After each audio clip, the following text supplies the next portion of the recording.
It was a brutal day in March of 2015.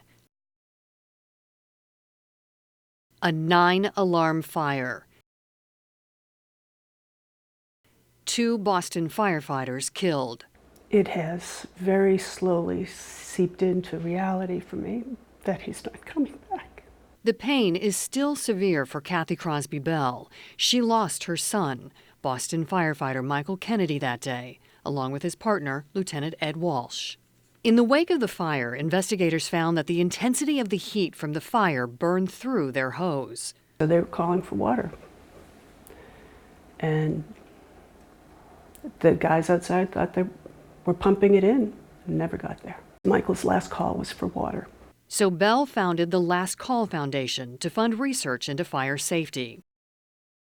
At Worcester Polytechnic Institute, teams are studying the attack hose material, the lifeline of a firefighter. WPI also created a database that found 174 hose burn-throughs around the country in just 20 months, including a burn-through on this hose from the Worcester Fire Department, and this one from Northborough.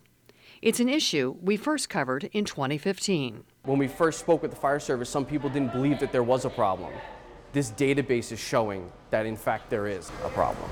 5 years later, nothing has changed. They're not using different hoses. They're not using different firefighting tactics. Kathy Notarianni, a professor in the Department of Fire Engineering, led the research. The hoses that they have now are pretty much were in existence for the last 50 years. She says unlike the gear worn by firefighters, fire hose technology hasn't changed. The hose hasn't kept up.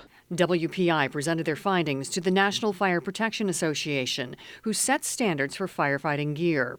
Current code does not require hoses to be fireproof, but rather heat-resistant. The National Fire Protection Association says they hope to have new standards by 2020 and that new hoses will now be tested with an actual flame. It really is. It's their lifeline in so many ways.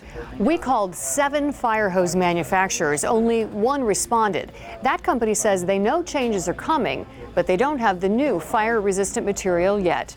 Karen Hensel, NBC 10 Boston Investigators.